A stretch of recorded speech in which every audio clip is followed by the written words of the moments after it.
ഇനി നമുക്ക് second module skip ചെയ്തിട്ട് തേർഡ് മൊഡ്യൂളാണ് നമ്മൾ ഡിസ്കസ് ചെയ്യാൻ പോകുന്നത്. സെക്കൻഡ് മൊഡ്യൂളിനേക്കാളും കുറച്ചും കൂടി ഈസി ആയിട്ടുള്ളതാണ് ബാക്കി രണ്ട് മൊഡ്യൂൾസ്, തേർഡ് മൊഡ്യൂളും ഫോർത്ത് മൊഡ്യൂളും. ഇപ്പോൾ നമുക്ക് എക്സാമിന് എങ്ങനെയാണെന്ന് വെച്ചാൽ 3 മൊഡ്യൂൾ പഠിച്ചാൽ തന്നെ നമുക്ക് ഫുൾ മാർക്ക് സ്കോർ ചെയ്യാൻ പറ്റും. 75 മാർക്കിലാണ് നമുക്ക് എക്സാമിന് ചോദിക്കുന്നത്. അപ്പോൾ തേർഡ് മൊഡ്യൂളാണ് എൻവിയോൺമെൻറ്റൽ പൊല്യൂഷൻ. ആദ്യം നമ്മൾ ഡിസ്കസ് ചെയ്യുന്നത് എന്തൊക്കെയാണെന്ന് വെച്ചാൽ ഡിഫറെൻറ്റ് ടൈപ്സ് ഓഫ് പൊല്യൂഷൻസ്, അതിൻ്റെ എഫക്ട്സ്, പിന്നെ അതുപോലെ അത് കൺട്രോൾ ചെയ്യാനുള്ള ടെക്നിക്സ്, അതൊക്കെയാണ് നമ്മൾ പഠിക്കുന്നത്. അപ്പോൾ ആദ്യം നമ്മൾ എയർ പൊല്യൂഷൻ എന്താണെന്ന് നോക്കാം, അതുമായിട്ട് ബന്ധപ്പെട്ടുള്ള ക്വസ്റ്റ്യൻസും. അപ്പോൾ അതുമായിട്ട് ബന്ധപ്പെട്ട ക്വസ്റ്റ്യൻസ് വന്നതൊക്കെയാണ്, പ്രീവിയസ് ക്വസ്റ്റ്യനിൽ വന്ന ക്വസ്റ്റ്യൻസ് ഒക്കെയാണിത്. ഫസ്റ്റ് ക്വസ്റ്റ്യനാണ് ഡിഫൈൻ എയർ പൊല്യൂഷൻ. അടുത്തത് explain a method to control air pollution. അത് 7 മാർക്കിൻ്റെ ക്വസ്റ്റ്യനാണ്. എയർ പൊല്യൂഷനെ കൺട്രോൾ ചെയ്യാനുള്ള മെത്തേഡ്സാണ് ചോദിച്ചിട്ടുള്ളത്. പിന്നെ അടുത്ത ക്വസ്റ്റ്യനാണ് identify the 2 factors contributing air pollution. അതൊരു 2 മാർക്ക് ക്വസ്റ്റ്യനാണ്. എയർ പൊല്യൂഷന് കോൺട്രിബ്യൂട്ട് ചെയ്യുന്ന 2 ഫാക്ടേഴ്സ്, അതായത് എയർ പൊല്യൂഷൻ്റെ 2 സോഴ്സ് ആണ് ചോദിച്ചിട്ടുള്ളത്. പിന്നെ 4ാമത്തെ ക്വസ്റ്റ്യനാണ് state various methods to control air pollution. Air pollution control ചെയ്യാനുള്ള വേരിയസ് മെത്തേഡ്സ് ചോദിച്ചിട്ടുണ്ട്. അങ്ങനെ ഇപ്പോൾ 2 ക്വസ്റ്റ്യൻ കണ്ടു. എയർ പൊല്യൂഷൻ കൺട്രോൾ ചെയ്യാനുള്ള 2 മെത്തേഡ്സ് ചോദിച്ചിട്ട് സെക്കൻഡ് ക്വസ്റ്റ്യൻ ഫോർത്ത് ക്വസ്റ്റ്യനുമായി. ഇത് ഒറ്റ ക്വസ്റ്റ്യൻ പേപ്പറത്തെ അല്ല, പല ക്വസ്റ്റ്യൻ പേപ്പറിലുള്ള ക്വസ്റ്റ്യൻസ് ആണ്. ഇനി അടുത്ത ക്വസ്റ്റ്യൻ ആണ് ഇല്ലുസ്ട്രേറ്റ് ഇനി 3 methods to control air pollution. അത് 10 മാർക്കിൻ്റെ ക്വസ്റ്റ്യൻ ആണ്. എന്താണ് ചോദിച്ചിട്ടുള്ളത്? ഇനി 3 മെത്തേഡ്സ് ചോദിച്ചിട്ടുണ്ട്. നേരത്തെ പറഞ്ഞത് എയർ പൊല്യൂഷൻ കൺട്രോൾ ചെയ്യാനുള്ള മെത്തേഡ് എന്ന് പറഞ്ഞ് ചോദിച്ചു. ഇതിൽ 3 മെത്തേഡ്സ് എന്ന് പറഞ്ഞ് തന്നെ ചോദിച്ചിട്ടുണ്ട്. അപ്പോൾ എന്തൊക്കെയാണ് ചോദിച്ചത്? എന്താണ് എയർ പൊല്യൂഷൻ എന്ന് ചോദിച്ചു, അതുപോലെ അതിൻ്റെ സോഴ്സ് എന്തൊക്കെയാണെന്ന് ചോദിച്ചു, അതുപോലെ തന്നെ അത് കൺട്രോൾ ചെയ്യാനുള്ള ടെക്നിക്സ്, അതായത് മെത്തേഡ്സ് എന്തൊക്കെയാണെന്ന് ചോദിച്ചു. അപ്പോൾ നമുക്ക് ഇനി ആൻസർ നോക്കാം. എയർ പൊല്യൂഷൻ എന്ന് പറഞ്ഞാൽ എന്താണ്? ഡെഫിനിഷൻ നോക്കാം. Any atmospheric condition in which certain substances are present which can produce undesirable effect on man and environment. അതായത് നമ്മുടെ അറ്റ്മോസ്ഫിയറിലുള്ള എന്ത് സബ്സ്റ്റൻസിനാണെങ്കിലും അതിനൊരു ലിമിറ്റ് ഉണ്ടായിരിക്കും. ആ ലിമിറ്റിനേക്കാളും കൂടുതൽ അറ്റ്മോസ്ഫിയറിൽ പ്രസൻ്റ് ആയിട്ടുള്ള സബ്സ്റ്റൻസസ് അത് എന്തായിരിക്കും? അതിൻ്റെ അളവിൽ കൂടുകയാണ്. അതിലുള്ള അളവിനേക്കാൾ കൂടിയിട്ട് അതെന്ത് പ്രൊഡ്യൂസ് ചെയ്യും? നമുക്ക് അൺഡിസൈറബിൾ, അതായത് നമുക്ക് ആവശ്യമില്ലാത്ത എഫക്റ്റ് മാനിലും എൻവിയോൺമെൻറ്റിലും, മനുഷ്യരിലും അതുപോലെ നമ്മളെ പ്രകൃതിയിലും ആവശ്യമില്ലാത്ത എഫക്ട്സ് പ്രൊഡ്യൂസ് ചെയ്യുന്ന തരത്തിൽ അവിടെ അറ്റ്മോസ്ഫിയറിലുള്ള സബ്സ്റ്റൻസ് ഇൻക്രീസ് ചെയ്യാം. അതാണ് പറയണത്. അതായത് ഇപ്പോൾ നമ്മുടെ എയറിലുള്ള സബ്സ്റ്റൻസിനൊക്കെ ഒരു വാല്യൂ ഉണ്ട്. അതിനേക്കാളും കൂടിക്കഴിഞ്ഞ് കഴിഞ്ഞാൽ അത് നമ്മുടെ മനുഷ്യർക്കും അതുപോലെ നമ്മുടെ പ്രകൃതിക്കും അത് നല്ല രീതിയിലല്ല, മോശമായിട്ടുള്ള രീതിയിലാണ് എഫക്റ്റ് ചെയ്യുക. ആ ഒരു രീതിയിൽ നമ്മുടെ അറ്റ്മോസ്ഫിയറിലുള്ള സബ്സ്റ്റൻസസിൻ്റെ അളവ് കൂടുക. അതാണ് എയർ പൊല്യൂഷൻ എന്ന് പറഞ്ഞാൽ. Any atmospheric condition in which certain substances are present, അതായത് സർട്ടൻ സബ്സ്റ്റൻസസ് ഉള്ള അളവ് which can produce undesirable effect produce ചെയ്യുന്ന രീതിയിൽ നമ്മുടെ അറ്റ്മോസ്ഫിയറിൽ സബ്സ്റ്റൻസസ് ഉണ്ടാവുക. അതിനെയാണ് നമ്മൾ എയർ പൊല്യൂഷൻ എന്ന് പറയുന്നത്. നമ്മൾ ചുരുക്കി പറഞ്ഞു കഴിഞ്ഞാൽ നമ്മുടെ മനുഷ്യർക്കും പ്രകൃതിക്കും മോശമായിട്ടുള്ള രീതിയിൽ എഫക്റ്റ് ചെയ്യണ തരത്തിൽ നമ്മുടെ അറ്റ്മോസ്ഫിയറിലുള്ള സബ്സ്റ്റൻസസിൻ്റെ അളവ് ആ ഒരു അളവിനെയാണ് നമ്മൾ എയർ പൊല്യൂഷൻ എന്ന് പറയുന്നത്. അപ്പോൾ എയർ പൊല്യൂഷൻ 2 മാർക്കിന് ക്വസ്റ്റ്യൻ ചോദിച്ചിട്ടുണ്ട്, അതാണിത്. പിന്നെ അതിൻ്റെ സോഴ്സസ് ചോദിച്ചിട്ടുണ്ട്. നമുക്ക് കോമൺ ആയിട്ടൊന്ന് ആലോചിച്ച് നോക്കിയാൽ മതി. നമ്മുടെ എന്തൊക്കെയാണ് നമ്മളെ എയർ പൊല്യൂഷന് കാരണമായിട്ടുള്ളത്, എന്തൊക്കെയാണ് ചെയ്യുന്നുണ്ട്? ഹൗസ് ഹോൾഡ് ആക്ടിവിറ്റീസ്, നമ്മളെ വീട്ടിലുള്ള ആക്ടിവിറ്റീസ് എയർ പൊല്യൂഷന് കാരണമാവുന്നുണ്ട്. എക്സ്ഹോസ്റ്റ് ഫ്രം വെഹിക്കിൾസ്, നമ്മുടെ വെഹിക്കിൾസൊക്കെ പോകുമ്പോൾ അതിൽ നിന്നുള്ള സ്മോക്ക് അങ്ങനെയുള്ള കാരണം എക്സ്ഹോസ്റ്റ് മുഴുവൻ നമ്മുടെ എയർ പൊല്യൂഷന് കാരണമാവുന്നുണ്ട്. പിന്നെ construction and agricultural activities, construction purpose, അത് കൺസ്ട്രക്ഷൻ ആക്ടിവിറ്റീസ് വഴി കുറേ എക്സ്ഹോസ്റ്റ് പുറത്തു പോകുന്നുണ്ട്, അത് എയർ പൊല്യൂഷന് കാരണമാവും. അതുപോലെ അഗ്രികൾച്ചറൽ ആക്ടിവിറ്റീസും എയർ പൊല്യൂഷന് കാരണമാവുന്നുണ്ട്. പിന്നെ steam engine in railways, steam എഞ്ചിനും എക്സ്ഹോസ്റ്റ് ഉണ്ടല്ലോ, അപ്പോൾ അതും എയർ പൊല്യൂഷന് കാരണമാവും. പിന്നെ എക്സ്ഹോസ്റ്റ് ഫ്രം പവർ സ്റ്റേഷൻസ്, ഏത് ഒരു ഇൻഡസ്ട്രി ആയാലും പവർ സ്റ്റേഷൻ ആയാലും നമ്മുടെ ഡൊമസ്റ്റിക് എക്സ്ഹോസ്റ്റ് ആയാലും അതുപോലെ വെഹിക്കിൾസ് എന്നുള്ളതായാലും ഒക്കെ നമ്മുടെ എയർ പൊല്യൂഷന് കാരണമാവുന്നുണ്ട്. അപ്പോൾ എന്തൊക്കെയാണ് സോഴ്സസ് പറയുന്നത്? ഹൗസ് ഹോൾഡ് ആക്ടിവിറ്റീസ്, പിന്നെ എക്സ്ഹോസ്റ്റ് ഫ്രം വെഹിക്കിൾസ്, പിന്നെ കൺസ്ട്രക്ഷൻ പർപ്പസ്, അഗ്രികൾച്ചറൽ ആക്ടിവിറ്റീസ്, അതുപോലെ സ്റ്റീം എഞ്ചിന്, പിന്നെ എക്സ്ഹോസ്റ്റ് ഫ്രം പവർ സ്റ്റേഷൻസ്. അപ്പോൾ ഇതൊക്കെ എയർ പൊല്യൂഷന് കാരണമാവുന്നുണ്ട്. എല്ലാവരും എന്ത് ചെയ്യുക, ഒരു കോഡൊക്കെ ഫോം ചെയ്തിട്ട് പഠിച്ചു കഴിഞ്ഞാൽ മറന്നു പോകില്ല. അല്ലെങ്കിൽ നമ്മൾ കുറേ എല്ലാ പൊല്യൂഷൻ്റെ സോഴ്സസ് പഠിച്ചു പോകുമ്പോൾ നമുക്ക് നമ്മൾ മറന്നു പോകാൻ ചാൻസ് ഉണ്ട്. അപ്പം എല്ലാം ഒരു ഓരോരോ പോയിന്റ്സ് ആയിട്ട് പഠിക്കല്ലേ. അപ്പോൾ കോഡ് ഫോം ചെയ്തിട്ട് പഠിച്ചു കഴിഞ്ഞാൽ പെട്ടെന്ന് നമുക്ക് ക്യാച്ച് ചെയ്യാൻ പറ്റും. ഇനി മെത്തേഡ്സ് ഓഫ് കൺട്രോളിങ് പൊല്യൂഷൻ. അപ്പോൾ നമുക്ക് ചോദിച്ചിട്ടുണ്ട്, 10 മാർക്കിന് വരെ ചോദിച്ചിട്ടുണ്ട് 3 മെത്തേഡ്സ് പറഞ്ഞിട്ട്. അപ്പോൾ നമുക്ക് 5 മെത്തേഡ്സ് ഉണ്ട്. ഇതിൽ നമ്മുടെ എയർ പൊല്യൂഷന് കാരണമായിട്ടുള്ള പൊല്യൂട്ടൻസ് എന്ന് പറയുന്നത് ഗേഷ്യസ്, അതായത് ഗ്യാസിൻ്റെ ഫോമിലുള്ളതും അല്ലാത്ത ഫോമിലുള്ളതൊക്കെ ഉണ്ട്. അപ്പോൾ ഗ്യാസിൻ്റെ ഫോമിലുള്ളത് കൺട്രോൾ ചെയ്യാൻ തന്നെ 3 മെത്തേഡ്, അല്ലാത്തത് കൺട്രോൾ ചെയ്യാൻ 2 മെത്തേഡ്, അങ്ങനെയൊക്കെയാണ് പറയണത്. അപ്പോൾ ജനറലായിട്ട് നമുക്ക് എങ്ങനെയാണ് കൺട്രോൾ ചെയ്യാനുള്ള മെത്തേഡ്സ് എന്തൊക്കെയാണെന്ന് നോക്കാം. ഫസ്റ്റത്തെയാണ് കമ്പഷൻ. കമ്പഷൻ എന്ന് പറഞ്ഞാൽ എന്താണ്? നമ്മുടെ എഞ്ചിനിലൊക്കെ നമ്മൾ പഠിച്ചിട്ടുണ്ട്. കമ്പഷൻ, IC എഞ്ചിനിൽ internal combustion engine, external combustion engine എന്നൊക്കെയാണ് പറഞ്ഞിട്ടുള്ളത്. അതായത് കത്തിക്കന്നെയാണ് ചെയ്യുന്നത്. അപ്പോൾ ഇതിലെന്താണ് ചെയ്യുന്നത്? കമ്പഷൻ എന്ന് പറഞ്ഞു കഴിഞ്ഞാൽ നമ്മുടെ ഗ്യാസിൻ്റെ ഫോമിലുള്ള പൊല്യൂട്ടൻസിനെ നമ്മൾ കമ്പഷൻ ചെയ്ത് കഴിഞ്ഞാൽ അത് ഹാംഫുൾ തന്നെ ആയിരിക്കും അതിൻ്റെ പ്രോഡക്ട്സ്. പക്ഷെ എന്നാലും ആദ്യത്തിൻ്റെ സാധാരണ എയർ പൊല്യൂട്ടൻസിനേക്കാളും അതിൻ്റെ ഹാംനെസ് കുറവായിരിക്കും. അപ്പോൾ എന്താണ് ചെയ്യുന്നത് വെച്ചാൽ ഗ്യാസിൻ്റെ ഫോമിലുള്ള അല്ലെങ്കിൽ വേപ്പേഴ്സിൻ്റെ ഫോമിലുള്ള പൊല്യൂട്ടൻസിനെ നമ്മൾ pollutants are subjected to combustion. ഈ പോയിന്റ് നോക്കുക. Pollutants are subjected to combustion and converted into less harmful products and water vapors. Less harmful combustion ചെയ്ത് കഴിഞ്ഞാൽ അത് ലെസ് ഹാംഫുൾ പ്രോഡക്ട്സും ആയിട്ട് മാറ്റാൻ പറ്റും. അതുപോലെ വാട്ടർ വേപ്പേഴ്സായിട്ടും കൺവേർട്ട് ചെയ്യാൻ പറ്റും. അതാണ് കമ്പഷനിൽ ചെയ്യുന്നത്. കമ്പഷൻ എന്ന് പറഞ്ഞു കഴിഞ്ഞാൽ നമ്മൾ കമ്പഷൻ ചെയ്ത് കഴിഞ്ഞാൽ അതിൽ എന്താണ് അതിൻ്റെ ബൈ പ്രോഡക്ട്സ് എന്ന് പറഞ്ഞാൽ ലെസ് ഹാംഫുൾ പ്രോഡക്ട്സും അതുപോലെ വാട്ടർ വേപ്പേഴ്സും ആയിരിക്കും കമ്പഷനിൽ. കത്തിക്കുകയാണ് ചെയ്യുന്നത്. ഇനി അബ്സോർപ്ഷൻ എന്ന് പറഞ്ഞു കഴിഞ്ഞാൽ എന്താണ്? അബ്സോർബ് ചെയ്യുക, വലിച്ചെടുക്കുക. അപ്പോൾ നമ്മൾ ഗേഷ്യസ് ഫോമിലുള്ള പൊല്യൂട്ടൻസിന് നമ്മൾ ഒരു scrubber which contains liquid absorbent ഒരു സ്ക്രബ്ബറിലൂടെ പാസ് ചെയ്യും. ഈ പോയിന്റ് നോക്കുക. Gaseous pollutants are passed through scrubber which contains liquid absorbent. അതായത് ലിക്വിഡ് ഫോമിലുള്ള ഒരു അബ്സോർബൻ്റ് അതിലുണ്ടായിരിക്കും. ഒരു സ്ക്രബ്ബറിലൂടെ നമ്മൾ ഈ ഗ്യാസിൻ്റെ ഫോമിലുള്ള പൊല്യൂട്ടൻസിനെയാണ് നമ്മൾ പാസ് ചെയ്യുന്നത്. എന്തിലൂടെ?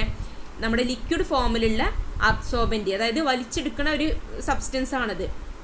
ഈ പൊല്യൂട്ടൻസിനെ വലിച്ചെടുക്കാൻ പറ്റുന്ന ലിക്വിഡ് ഫോമിലുള്ള സബ്സ്റ്റൻസ് ആണ് അതിലുണ്ടാവുക, ഈ സ്ക്രബ്ബറിലുണ്ടാവുക.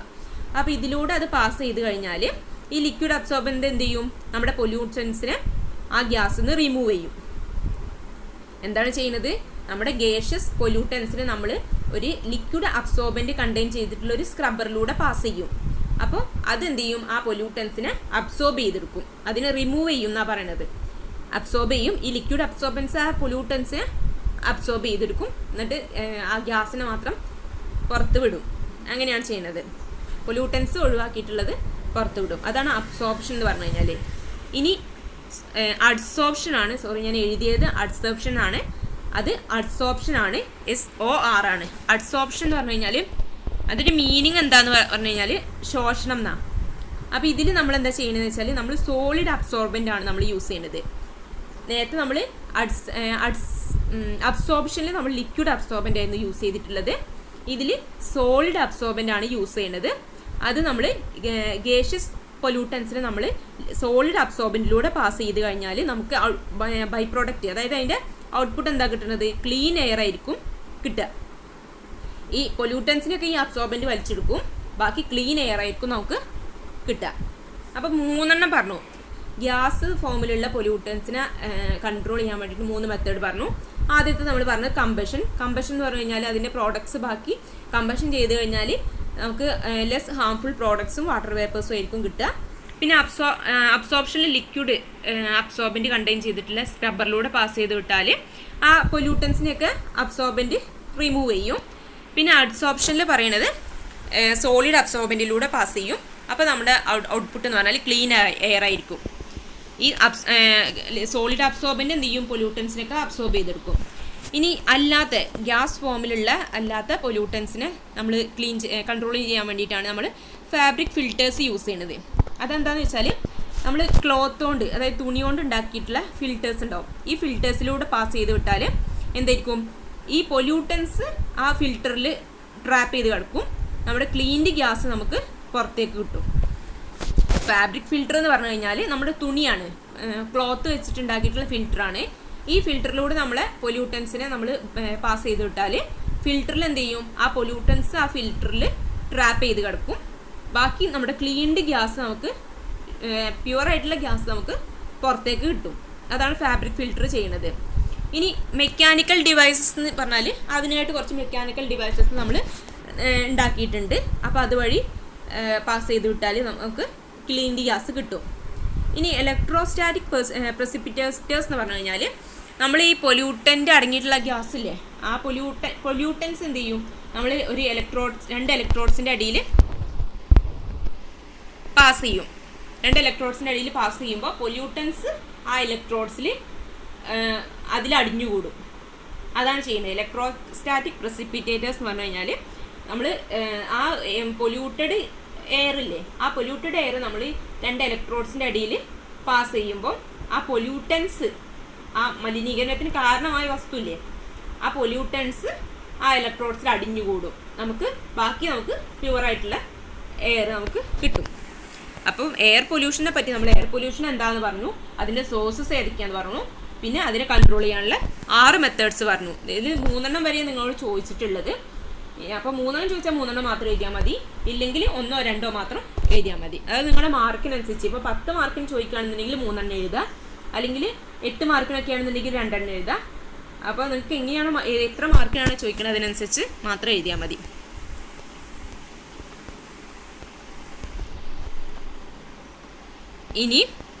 ഇനി വാട്ടർ പൊല്യൂഷൻ്റെ ക്വസ്റ്റ്യൻസ് ആണുള്ളത്. അപ്പോൾ ക്വസ്റ്റ്യൻസ് ഏതാണെന്ന് നോക്കുക. Describe various water treatment methods. അത് 6 മാർക്കിൻ്റെ ക്വസ്റ്റ്യൻ ആണ്. വാട്ടർ ട്രീറ്റ്മെൻറ്റ് മെത്തേഡ് എന്തൊക്കെയാണ്. പിന്നെ list down the effect of water pollution. Water പൊല്യൂഷൻ്റെ effects. List manmade sources of water pollution. Explain. നമ്മൾ മനുഷ്യരുണ്ടാക്കുന്ന സോഴ്സസ്, വാട്ടർ പൊല്യൂഷന് കാരണമായിട്ടുള്ള മനുഷ്യരുണ്ടാക്കുന്ന സോഴ്സസ് ഏതൊക്കെയാണെന്ന് ചോദിച്ചിട്ടുണ്ട്. അത് എക്സ്പ്ലെയിൻ ചെയ്യാൻ പറഞ്ഞിട്ടുണ്ട്. 7 മാർക്കിനാണ്. പിന്നെ what are the sources of water pollution. Sources ചോദിച്ചിട്ടുണ്ട് വാട്ടർ പൊല്യൂഷൻ്റെ. Describe the effect of water pollution. Effect ചോദിച്ചിട്ടുണ്ട്. 8 മാർക്കിനാണ്. Identify the sources contributing to water pollution. അതായത് ഇപ്പോൾ ഇതിൽ എന്തൊക്കെയാണ് ചോദിച്ചു, വാട്ടർ പൊല്യൂഷൻ്റെ സോഴ്സസ് എന്തൊക്കെയാണെന്ന് ചോദിച്ചു. 3 ക്വസ്റ്റ്യനിൽ സോഴ്സസ് ഏതൊക്കെയാണെന്ന് ചോദിച്ചിട്ടുണ്ട് 8 മാർക്കിൻ്റെ. പിന്നെ എഫക്ട്സ് ചോദിച്ചിട്ടുണ്ട്. എഫക്ട്സ് ചോദിച്ചിട്ടുണ്ട്. പിന്നെ അതുപോലെ അതിനുള്ള വാട്ടർ ട്രീറ്റ്മെൻറ്റ് മെത്തേഡ് എന്ന് പറയുമ്പോൾ അതിനെ കൺട്രോൾ ചെയ്യാനുള്ള ടെക്നിക്ക്. അപ്പോൾ വാട്ടർ പൊല്യൂഷൻ എന്താണെന്നൊന്നും ചോദിച്ചിട്ടില്ല, എന്നാലും എന്താണെന്ന് നമുക്ക് നോക്കാം. എന്താണ് water pollution? Presence of unwanted substances in water is called water pollution. നമ്മളെന്താ പറഞ്ഞിരുന്നത് നേരത്തെ?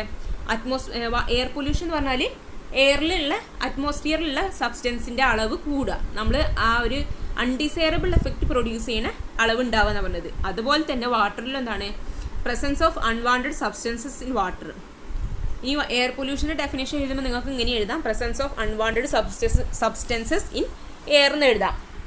Which causes effect on man and environment എന്ന് പറഞ്ഞിട്ട് എഴുതാം.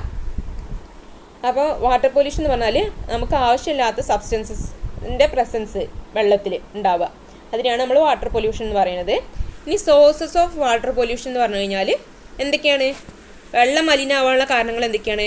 നമ്മുടെ ഡൊമസ്റ്റിക് വേസ്റ്റ് നമ്മൾ ഡിസ്ചാർജ് ചെയ്യുന്നത്, അതുപോലെ ഇൻഡസ്ട്രിയൽ വേസ്റ്റ് ഡിസ്ചാർജ് ചെയ്യുന്നത്, പിന്നെ കെമിക്കൽ ഫെർട്ടിലൈസർ പറഞ്ഞാൽ ഫലപുഷ്ടി കൂട്ടുന്ന സാധനങ്ങളാണല്ലോ മണ്ണിൻ്റെ. അപ്പോൾ അത് കെമിക്കലായിട്ടുള്ള ഫെർട്ടിലൈസർ യൂസ് ചെയ്ത് കഴിഞ്ഞാൽ അത് പിന്നെ മഴ പെയ്ത് വെള്ളത്തിലേക്കൊക്കെ ചേരാൻ ചാൻസ് ഉണ്ട്. അപ്പോൾ അങ്ങനെ നമ്മുടെ വെള്ളം പൊല്യൂട്ടഡ് ആവും. പിന്നെ പെസ്റ്റിസൈഡ്സ്, അണുനാശിനികൾ, കീടനാശിനികൾ, അതുപോലെ ഇൻസെക്ടിസൈഡ്സ് എന്ന് പറഞ്ഞാലും അത് തന്നെയാണ് അണുനാശിനികൾ. പിന്നെ എക്സ്ക്രീറ്ററി വേസ്റ്റ് ഓഫ് ഹ്യൂമൺ, അതായത് നമ്മുടെ ഹ്യൂമൻസിൻ്റെ വേസ്റ്റ്, പിന്നെ അതേപോലെ ആനിമൽസിൻ്റെയും വേസ്റ്റ്, ഇതൊക്കെ നമ്മുടെ വാട്ടർ പൊല്യൂഷന് കാരണമാവും. അപ്പോൾ എന്തൊക്കെയാണ്? നമ്മൾ ഡൊമസ്റ്റിക് വേസ്റ്റ്, ഇൻഡസ്ട്രിയൽ വേസ്റ്റ്, പിന്നെ ഫെർട്ടിലൈസേഴ്സ്, അണുനാശിനികൾ, അതുപോലെ പെസ്റ്റിസൈഡ്സ്, ഇൻസെക്ടിസൈഡ്സ്, അതുപോലെ എക്സ്ക്രീറ്ററി വേസ്റ്റ് ഓഫ് ഹ്യൂമണ്, അതുപോലെ തന്നെ എക്സ്ക്രീറ്ററി വേസ്റ്റ് ഓഫ് ആനിമൽസ്. നമ്മൾ ജസ്റ്റ് ഒന്ന് ആലോചിച്ച് നോക്കുക എന്തൊക്കെയാണ് വേസ്റ്റ് ആയിരിക്കും. നമ്മുടെ വീടുകൾ, ഇൻഡസ്ട്രി, അതുപോലെയുള്ള വേസ്റ്റുകൾ, ഹ്യൂമൻ വേസ്റ്റ്, പിന്നെ ആനിമൽസിൻ്റെ വേസ്റ്റ്, പെസ്റ്റിസൈഡ്സ്, ഫെർട്ടിലൈസർ, ഇതൊക്കെ തന്നെയാണ് നമ്മുടെ സോഴ്സസ് ഓഫ് വാട്ടർ പൊല്യൂഷൻ. ഇനി വാട്ടർ പൊല്യൂഷൻ്റെ എഫക്റ്റ്, ഈ വാട്ടർ പൊല്യൂട്ട് ആയി കഴിഞ്ഞാൽ എന്തൊക്കെ പ്രോബ്ലംസ് ഉണ്ടായിരിക്കും, അതാണ് എഫക്ട്സ്. അപ്പോൾ വെള്ളം മലിനമായി കഴിഞ്ഞാൽ വെള്ളത്തിൽ ജീവിക്കുന്ന ജീവികളുടെ ലൈഫും എഫക്റ്റ് ചെയ്യും. അതാണ് first point. Effect on fishes and other aquatic life. ഫിഷസിനെ എഫക്റ്റ് ചെയ്യും, അതുപോലെ ബാക്കി വെള്ളത്തിൽ ജീവിക്കുന്ന ബാക്കി ജീവികളുടെ അക്വാട്ടിക് ലൈഫിനെ എഫക്റ്റ് ചെയ്യും. പിന്നെ toxic materials leads to serious health problems. നമുക്ക് ഈ വെള്ളം കുടിക്കാൻ നമുക്ക് വേണം. അപ്പോൾ വാട്ടർ പൊല്യൂട്ടഡ് ആയി കഴിഞ്ഞാൽ അതിൽ ടോക്സിക് മെറ്റീരിയൽസ് കൂടും. അങ്ങനെ കൂടിക്കഴിഞ്ഞാൽ അത് നമ്മുടെ ഹെൽത്ത് പ്രോബ്ലംസിന് കാരണമാവും. പിന്നെ agricultural production decreases. Water polluted ആയി കഴിഞ്ഞാൽ നമ്മൾ വാട്ടർ യൂസ് ചെയ്തിട്ടാണ് നമ്മുടെ അഗ്രികൾച്ചറൽ പ്രൊഡക്ഷനൊക്കെ നടക്കുന്നത്. അപ്പോൾ അത് ഡിക്രീസ് ചെയ്യും. പിന്നെ ഡിക്രീസസ് സോയിൽ ഫെർട്ടിലിറ്റി. മണ്ണിൻ്റെ ഫലഭൂഷ്ടി നഷ്ടപ്പെടും. പിന്നെ ഇക്കോളജിക്കൽ ഡിസോർഡേഴ്സ്. ഇക്കോളജിക്കലായിട്ടുള്ള ഡിസോർഡേഴ്സ് മീൻസ് നമ്മുടെ ആവാസ വ്യവസ്ഥ, അതുപോലെ നമ്മുടെ ഹൈഡ്രോളജിക്കൽ സൈക്കിൾ, അങ്ങനെ എല്ലാത്തിനും നമ്മൾ വാട്ടർ പൊല്യൂഷൻ എഫക്റ്റ് ചെയ്യും. അപ്പോൾ ഏതൊക്കെയാണ് പിന്നെന്താണ് acids in water causes corrosion in pipes. അപ്പോൾ വാട്ടർ പൊല്യൂട്ടഡ് ആവാൻ ആസിഡ് കാരണമാവും. അപ്പോൾ ഈ ആസിഡ്, വെള്ളത്തിലുള്ള ആസിഡ് എന്താവും, നമ്മുടെ വെള്ളത്തിൽ കിടക്കുന്ന ചില പൈപ്പിനൊക്കെ അത് കൊറോഷൻ സംഭവിക്കാനുള്ള ചാൻസ് ഉണ്ട്. പിന്നെന്താണ് severe problems on food chain. വെള്ളം പൊല്യൂട്ടഡ് ആയി കഴിഞ്ഞാൽ ഫുഡ് ചെയിനെ അത് എഫക്റ്റ് ചെയ്യും. 8 മാർക്കിനായിരുന്നു നമ്മൾ sources of water effect of water pollution ചോദിച്ചിട്ടുണ്ടായിരുന്നത്. അപ്പം 8 പോയിന്റ്സ് മാത്രം എഴുതിയാൽ മതി, അല്ലെങ്കിൽ 7-6 പോയിന്റ്സ് എന്തായാലും എഴുതാൻ നോക്കുക. അപ്പോൾ വെള്ളം മലിനായി കഴിഞ്ഞാൽ എന്താണ്, നമ്മൾ കുടിക്കാൻ വെള്ളം ഉപയോഗിക്കുന്നുണ്ട്, അപ്പോൾ നമ്മുടെ ഹെൽത്ത് പ്രോബ്ലംസ് ഉണ്ടായിരിക്കും. പിന്നെ ഫിഷസും അക്വാട്ടിക് ലൈഫിനെയൊക്കെ എഫക്റ്റ് ചെയ്യും, കാരണം വെള്ളത്തിലാണ് അവ ജീവിക്കുന്നത്. പിന്നെന്താണ് അഗ്രികൾച്ചറൽ. വെള്ളം മലിനായി കഴിഞ്ഞാൽ എന്താണ്, ഒന്ന് ആലോചിച്ച് നോക്കിയാൽ മതി. വെള്ളം മലിനായി കഴിഞ്ഞാൽ നമ്മുടെ മണ്ണിൻ്റെ ഫലഭൂഷ്ടി നഷ്ടപ്പെടും, അതുപോലെ തന്നെ അഗ്രികൾച്ചറൽ പ്രൊഡക്ഷൻ കുറഞ്ഞു പോകും. പിന്നെ ഇക്കോളജിക്കൽ ഡിസോർഡർ ഉണ്ടായിരിക്കും. പിന്നെ ഈ വെള്ളത്തിലുണ്ടാവുന്ന ആസിഡ് കാരണത്താൽ പൈപ്പിൽ കൊറോഷൻ സംഭവിക്കും. കൊറോഷൻ എന്ന് പറഞ്ഞാൽ എന്താണ്, തുരുമ്പ് പിടിക്കണമൊക്കെ, കൊറോഷൻ സംഭവിക്കും. പിന്നെ എന്താണ്, നമ്മുടെ ഫുഡ് ചെയിന്, എക്കോസിസ്റ്റത്തിൻ്റെ ഫുഡ് ചെയിന് എഫക്റ്റ് ചെയ്യും. അതിന് സിവിയർ പ്രോബ്ലംസ് ഉണ്ടാവും. അപ്പോൾ എഫക്ട്സ് പറഞ്ഞു, വാട്ടർ പൊല്യൂഷൻ എന്താണെന്ന് പറഞ്ഞു, സോഴ്സസ് പറഞ്ഞു, എഫക്ട്സും പറഞ്ഞു. ഇനി അതിൻ്റെ മെത്തേഡ്സ്, വാട്ടർ ട്രീറ്റ്മെൻറ്റ് മെത്തേഡ്സ്, അല്ലെങ്കിൽ വാട്ടർ പൊല്യൂഷൻ കൺട്രോൾ ചെയ്യാനുള്ള മെത്തേഡ്സ് ഏതൊക്കെയാണെന്ന് നോക്കാം. ആദ്യം നമ്മൾ എന്ത് ചെയ്യുക, ഫസ്റ്റ് പോയിന്റ് ആണ് പറയുന്നത് treating industrial wastage before discharge. അതായത് നമ്മുടെ ഇൻഡസ്ട്രിയൽ വേസ്റ്റ് ആദ്യം തന്നെ അതിനുള്ള ട്രീറ്റ്മെൻറ്റ് ചെയ്യാം. വേസ്റ്റ് ട്രീറ്റ്മെൻറ്റ്സ് ഒക്കെ ഉണ്ടാവുമല്ലോ, സോളിഡ് വേസ്റ്റ് ട്രീറ്റ്മെൻറ്റുകളൊക്കെ ഉണ്ടല്ലോ, അത് നമ്മൾ ഈ മൊഡ്യൂളിൽ പഠിക്കുന്നുണ്ട് ലാസ്റ്റ്, അത് ഇമ്പോർട്ടൻ്റ് ആണ്. അപ്പോൾ ആ സോളിഡ് വേസ്റ്റ് ട്രീറ്റ്മെൻറ്റ്സ് ഒക്കെ ചെയ്തതിന് ശേഷം മാത്രം ഇൻഡസ്ട്രിയൽ വേസ്റ്റ് നമ്മൾ പുറത്തേക്ക് ഡിസ്ചാർജ് ചെയ്യാം. പിന്നെ അതുപോലെ തന്നെ നമ്മൾ പുഴയിൽ നിന്ന് കുളിക്കുന്നതും വാഷ് ചെയ്യണമൊക്കെ നമ്മൾ ഒഴിവാക്കുക. പിന്നെ build sewage water treatment plants. അതായത് നമ്മളെ മലിനജലല്ലേ, അതിനെ ട്രീറ്റ് ചെയ്യുന്ന മെത്തേഡ്സൊക്കെ, അതിന് വേണ്ടിയിട്ട് ഓരോ പ്ലാന്റുകളൊക്കെ നമ്മൾ നിർമ്മിക്കുക. സീവേജ് വാട്ടറിന് ട്രീറ്റ്മെൻറ്റ്, അതിന് മലിനജലത്തിന് നമ്മൾ ശുദ്ധീകരിക്കുന്ന രീതിയിലുള്ള മെത്തേഡ്സൊക്കെ ഉണ്ടല്ലോ, അത് ബിൽഡ് ചെയ്യുക. പിന്നെ ബിൽഡ് ബയോഗ്യാസ് പ്ലാന്റ്സ്. നമ്മൾ വീടുകളിലുള്ള വേസ്റ്റൊക്കെ നമ്മൾ നമ്മൾ എന്ത് ചെയ്യുക, ബയോഗ്യാസ് പ്ലാന്റ്സ് യൂസ് ചെയ്തിട്ട് വീടുകളിലെ വേസ്റ്റൊക്കെ അതിലേക്ക് ഡിസ്ചാർജ് ചെയ്യാം. പിന്നെ prevent discharge of waste into open drains. നമ്മൾ തുറന്ന സ്ഥലത്തേക്ക് ഈ വേസ്റ്റുകളൊക്കെ ഡിസ്ചാർജ് ചെയ്യുന്നത് ഒഴിവാക്കുക. Recycling and reuse of water. Recycle പറഞ്ഞാൽ അത് വേറൊരു പർപ്പസിന് വേണ്ടിയിട്ട് യൂസ് ചെയ്യുക. അതായത് നമ്മൾ ഉപയോഗിച്ച വെള്ളം വേറൊരു കാര്യത്തിൽ യൂസ് ചെയ്യണമെങ്കിൽ നമ്മൾ റീസൈക്കിൾ ചെയ്യാന്ന് പറയും. ഉപയോഗിച്ച വെള്ളം അതേ പർപ്പസിന് തന്നെ യൂസ് ചെയ്യണമെങ്കിൽ അതിനെ റീയൂസ് ചെയ്യാന്ന് പറയും. അപ്പോൾ വാട്ടർ റീസൈക്കിൾ ചെയ്യുക, റീയൂസ് ചെയ്യുക, അതൊക്കെയാണ് മെത്തേഡ്സ്. അപ്പോൾ എന്തൊക്കെയാണ്, നമ്മൾ ഇൻഡസ്ട്രിയൽ വേസ്റ്റ് ആദ്യം തന്നെ ട്രീറ്റ്മെൻറ്റ് ചെയ്തതിന് ശേഷം ഡിസ്ചാർജ് ചെയ്യുക. പിന്നെ നമ്മൾ വാഷിങ്ങും റിവറിൽ നിന്നൊക്കെ വാഷിങ്ങും ബാത്തിങ്ങും ഒക്കെ ഒഴിവാക്കുക. പിന്നെ sewage water treatment methods build ചെയ്യുക. പിന്നെ ബയോഗ്യാസ് പ്ലാന്റ്സ് ബിൽഡ് ചെയ്യുക. പിന്നെന്താണ്, ഡിസ്ചാർജ് നമ്മൾ ഓപ്പൺ ആയിട്ടുള്ള സ്ഥലത്തേക്ക് ഡിസ്ചാർജ് ഒഴിവാക്കുക. അതേപോലെ റീസൈക്കിൾ ചെയ്യുക, റീയൂസ് ചെയ്യുക, വാട്ടറിനെ റീസൈക്കിൾ ചെയ്യുക, റീയൂസ് ചെയ്യുക. അപ്പോൾ ഇതൊക്കെയാണ് വാട്ടർ പൊല്യൂഷൻ്റെ പറഞ്ഞു. ഇനി സോയിൽ പൊല്യൂഷൻ അല്ലെങ്കിൽ ലാൻഡ് പൊല്യൂഷനെ പറ്റിയാണ് ഇപ്പോൾ ചോദിക്കുന്നത്. Which are the sources of land pollution? Land എന്ന് പറയുമ്പോൾ ഭൂമിയല്ലേ, അപ്പോൾ മണ്ണിൻ്റെയാണ് ചോദിക്കുന്നത്. ലാൻഡ് പൊല്യൂഷൻ എന്ന് വെച്ചാൽ സോയിൽ പൊല്യൂഷനാണ് ചോദിക്കുന്നത്. അപ്പോൾ മണ്ണ് പൊല്യൂട്ടഡ് ആവാനുള്ള സോഴ്സസ് ചോദിക്കുന്നുണ്ട്. List main causes of soil pollution, അതിൻ്റെ കാരണങ്ങൾ. അതിന് രണ്ടും സെയിം ആണ് ചോദിച്ചിട്ടുള്ളത്, സോഴ്സസ് ആണ് ചോദിച്ചിട്ടുള്ളത്. സോയിൽ പൊല്യൂഷൻ്റെ സോഴ്സസ് ആണ് ചോദിച്ചിട്ടുള്ളത്. അപ്പോൾ ഏതൊക്കെയാണ്? Domestic sources. നമ്മൾ ഡൊമസ്റ്റിക് പറയുമ്പോൾ നമ്മൾ വീടുമായി ബന്ധപ്പെട്ടിട്ടുള്ളത്. അപ്പോൾ ഡൊമസ്റ്റിക് ആയിട്ടുള്ള സോഴ്സസ് എന്തൊക്കെയാണ്? നമ്മൾ പ്ലാസ്റ്റിക് ബാഗുകൾ യൂസ് ചെയ്യുന്നുണ്ട്, കിച്ചൺ വേസ്റ്റ്, ഗ്ലാസ് ബോട്ടിൽ, ഇങ്ങനെയുള്ളൊക്കെ വേസ്റ്റുകളൊക്കെ നമ്മൾ മണ്ണിലേക്കാണ് നമ്മൾ ഡിസ്ചാർജ് ചെയ്യുന്നത്. അപ്പോൾ അത് നമ്മുടെ സോയിൽ പൊല്യൂഷന് കാരണമാകുന്നുണ്ട്. ഡൊമസ്റ്റിക് വേസ്റ്റിൽ എന്തൊക്കെയാണ് പെടുന്നത്? കിച്ചൺ വേസ്റ്റ്, അതുപോലെ പ്ലാസ്റ്റിക് ബാഗ്, ഗ്ലാസ് ബോട്ടിൽ, ഇതൊക്കെ ഡൊമസ്റ്റിക് വേസ്റ്റ് ആണ്. അടുത്തത് ഇൻഡസ്ട്രിയൽ സോഴ്സസ്. ഇൻഡസ്ട്രിയൽ സോഴ്സസ് പറയുമ്പോൾ കെമിക്കൽ റെസിഡ്യൂ, കെമിക്കലായിട്ടുള്ളത്. ഫ്ലൈ ആഷ് എന്ന് പറയുമ്പോൾ ചാരം, മെറ്റാലിക് വേസ്റ്റ്, മെറ്റാലിക് ആയിട്ടുള്ള വേസ്റ്റുകളൊക്കെ ഇൻഡസ്ട്രിയൽ സോഴ്സായിട്ട് നമ്മൾ കണക്കാക്കുന്നത്. ഇനി അഗ്രികൾച്ചറൽ റെസിഡ്യൂ എന്ന് പറയുമ്പോൾ അഗ്രികൾച്ചറുമായി ബന്ധപ്പെട്ടിട്ടുള്ള സോഴ്സസ് ആണ് ചോദിച്ചിട്ടുള്ളത്. ഫെർട്ടിലൈസർ, പെസ്റ്റിസൈഡ്സ് ഒക്കെ. അപ്പം നമ്മുടെ മണ്ണ് പൊല്യൂട്ടഡ് ആവാനുള്ള കാരണങ്ങൾ ചോദിച്ചിട്ടുണ്ട്. അപ്പോൾ 3 ടൈപ്പ് സോഴ്സസ് ആണ് ചോദിച്ചിട്ടുള്ളത്. അതിനുള്ള ആൻസർ ഡൊമസ്റ്റിക് എന്ന് പറയുമ്പോൾ നമ്മൾ kitchen waste, plastic bags, glass ബോട്ടിലൊക്കെ നമ്മൾ ഡിസ്ചാർജ് ചെയ്യുന്നുണ്ട്, നമ്മൾ മണ്ണിലേക്ക് വെറുതെ ഇടുകയാണ് ചെയ്യുന്നത്. അപ്പോൾ അത് മണ്ണ് പൊല്യൂട്ടഡ് ആവാനുള്ള കാരണമാണ്.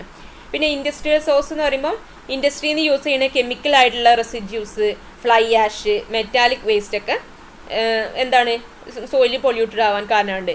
പിന്നെ അഗ്രികൾച്ചറൽ റെസിഡ്യൂ എന്ന് പറഞ്ഞു കഴിഞ്ഞാൽ നമ്മൾ ഫെർട്ടിലൈസർ, പെസ്റ്റിസൈഡ്സ് ഒക്കെ നമ്മൾ മണ്ണിലേക്കാണല്ലോ നമ്മൾ യൂസ് ചെയ്യണത്. അപ്പോൾ അത് നമ്മുടെ മണ്ണ് പൊല്യൂട്ടഡ് ആവാനുള്ള ഒരു സോഴ്സാണ്. അപ്പോൾ ഈ 3 സോഴ്സസ് ആണ് ഇതിൽ എഴുതേണ്ടത്. ഇനി അടുത്തതാണ് marine pollution. What are the sources of marine pollution? 6 മാർക്കിൻ്റെ ക്വസ്റ്റ്യൻ ആണ്. മറൈൻ എന്ന് പറയുമ്പോൾ നമ്മുടെ കടലുമായി ബന്ധപ്പെട്ടിട്ടുള്ളത്. അപ്പോൾ describe the control measures of marine pollution. ഇനി അടുത്തത് identify the factors contributing to marine pollution. അപ്പം മറൈൻ പൊല്യൂഷൻ എന്താണെന്ന് നമുക്ക് നോക്കാം. മറൈൻ പൊല്യൂഷൻ്റെ സോഴ്സസ് ആണ് 2 ക്വസ്റ്റ്യൻ. ഈ first question what are the sources എന്ന് ചോദിച്ചിട്ടുണ്ട്. പിന്നെ identify the factors contributing to marine sources, marine pollution എന്ന് പറഞ്ഞാലും എന്താണ് അതിൻ്റെ സോഴ്സസ് ആണ് ചോദിച്ചിട്ടുള്ളത്. അപ്പോൾ 2 ക്വസ്റ്റ്യൻ തന്നെ, 6 മാർക്കിൻ്റെ 2 ക്വസ്റ്റ്യൻ ചോദിച്ചത് തന്നെ അതിൻ്റെ സോഴ്സാണ് ചോദിച്ചിട്ടുള്ളത്. പിന്നെ ഡിസ്ക്രൈബ് ദ കൺട്രോൾ മെഷർ എന്ന് പറഞ്ഞു കഴിഞ്ഞാൽ എന്താണ് അത് കൺട്രോൾ ചെയ്യാനുള്ള മെത്തേഡ് അത് ചോദിച്ചിട്ടുണ്ട്. അപ്പം സോഴ്സും കൺട്രോൾ ചെയ്യാനുള്ള മെത്തേഡാണ് ചോദിച്ചിട്ടുള്ളത്. അപ്പോൾ എന്താണ് marine pollution? Pollutants dumped into the streams and rivers ultimately reach the ocean and leads to marine pollution. അതായത് നമ്മൾ റിവറിലേക്കും അതേപോലെ സ്ട്രീംസിലേക്കൊക്കെ നമ്മൾ വേസ്റ്റിനെ ഡിസ്ചാർജ് ചെയ്യും. അപ്പോൾ ഇത് ഒഴുകി ചെന്നെത്തുന്നത് കടലിലായിരിക്കും. അപ്പോൾ അത് നമ്മുടെ മറൈൻ പൊല്യൂഷൻ, കടലിനെ പൊല്യൂട്ട് ചെയ്യാനുള്ള കാരണമാവും. അതാണ് മറൈൻ പൊല്യൂഷൻ എന്ന് പറഞ്ഞാൽ. അപ്പോൾ അതിൻ്റെ സോഴ്സസ് എന്തൊക്കെയാണ്? മറൈൻ പൊല്യൂഷന് കാരണമായിട്ടുള്ള സോഴ്സസ് എന്തൊക്കെയാണെന്ന് വെച്ചത്, നമ്മൾ മുനിസിപ്പൽ വേസ്റ്റ് ഒക്കെ ഡയറക്റ്റ്ലി ചിലപ്പോൾ സീയിലേക്കാണ്, കടലിലേക്കൊക്കെയാണ് നമ്മൾ ഡിസ്ചാർജ് ചെയ്യുന്നത്. Municipal waste discharge to sea. പിന്നെ പെസ്റ്റിസൈഡ്സ്, ഫെർട്ടിലൈസറൊക്കെ നമ്മൾ യൂസ് ചെയ്യുന്നുണ്ട് ഇല്ലേ?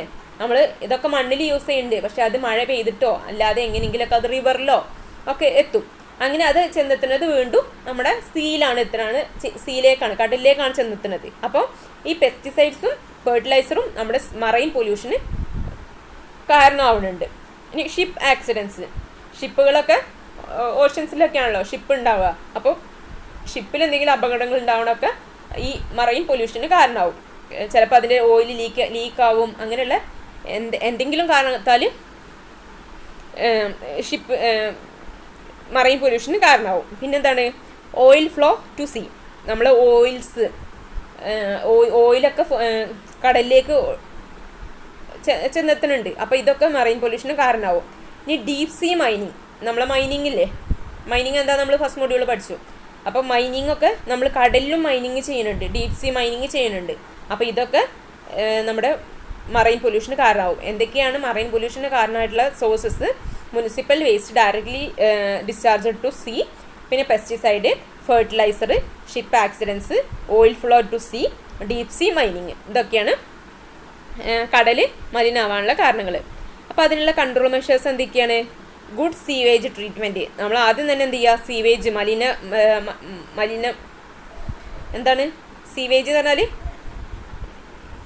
നമ്മുടെ വേസ്റ്റുകളും ഇതൊക്കെ തന്നെ എന്ത് ചെയ്യുക? അതിൻ്റെ ട്രീറ്റ്മെൻറ്റ് മെത്തേഡ്സ് ചെയ്യുക.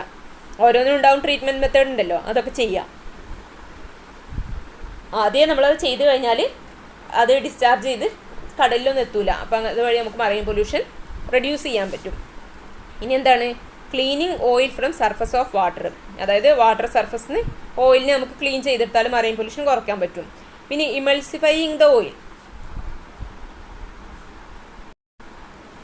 ഇമൾസിഫൈയിങ് ദ ഓയിൽ എന്ന് പറഞ്ഞാൽ അതിന് എന്താണ്? ഇമൾസിഫൈയിങ് എന്ന് പറഞ്ഞാൽ എന്താണ്? കുഴമ്പ് രൂപത്തിലാക്കുക എന്നൊക്കെ പറഞ്ഞത്. അതൊക്കെ ഓരോ മെത്തേഡാണ്.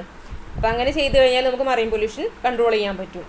പിന്നെ bring the prevention of pollution act effectively. അതായത് പ്രിവെൻഷൻ പൊല്യൂഷൻ ആക്ട് ഉണ്ടാവുമല്ലോ, ഒരുപാട് ആക്റ്റുകളൊക്കെ നിലവിലുണ്ട്. അതൊക്കെ എഫക്റ്റീവായിട്ട് കൊണ്ടുവരിക. എന്നാൽ ചിലപ്പോൾ നമ്മൾ ഡിസ്ചാർജ് ചെയ്യുന്നവർക്ക് അതിനുള്ള ഫൈനും കാര്യങ്ങളൊക്കെ ഇട്ട് കഴിഞ്ഞാൽ നമുക്ക് ഈ മറൈൻ പൊല്യൂഷൻ ഒരു പരിധിയോളം നമുക്ക് കുറയ്ക്കാൻ പറ്റും. പിന്നെ ബേണിംഗ് ഓഫ് ഓയിൽ ബേൺ ചെയ്യാന്നാണ് പറയുന്നത്. അതായത് വെറുതെ ഡിസ്ചാർജ് ചെയ്ത് സീയിലേക്കൊക്കെ ഡിസ്ചാർജ് ചെയ്യാതെ നമ്മൾ ബേൺ ചെയ്യുക. ഉള്ള ഓയിൽ, വേസ്റ്റ് ആയിട്ടുള്ള ഓയിലിനെയൊക്കെ നമ്മൾ ബേൺ ചെയ്യാന്നാണ് പറയുന്നത്. ബേൺ ചെയ്ത് കഴിഞ്ഞാൽ നമ്മൾ ഒരു പരിധിയോളം നമ്മൾ മറൈൻ പൊല്യൂഷൻ നമുക്ക് കൺട്രോൾ ചെയ്യാൻ പറ്റും. അപ്പോൾ ഗുഡ് സീവേജ് ട്രീറ്റ്മെൻറ്റ്. പിന്നെ വെള്ളത്തിൻ്റെ സർഫസ് നമ്മൾ ഓയിലിനെ ക്ലീൻ ചെയ്യുക. ഇമൾസിഫിക്കേഷൻ ചെയ്യുക. ഇമൾസിഫിക്കേഷൻ എന്ന് പറഞ്ഞാൽ കുഴമ്പ് രൂപത്തിലാക്കുക എന്നാണ് പറയുന്നത്. പിന്നെ ഈ നമ്മുടെ ആക്റ്റുകൾ, നിലവിലുള്ള റൂൾസും കാര്യങ്ങളൊക്കെ എഫക്റ്റീവായിട്ട് കൊണ്ടുവരിക. പിന്നെ ഓയിലിനെ ബേൺ ചെയ്യുക. അപ്പോൾ ഇത്രയാണ് നമ്മുടെ മറൈൻ പൊല്യൂഷൻ്റെ കൺട്രോൾ മെഷേഴ്സ്.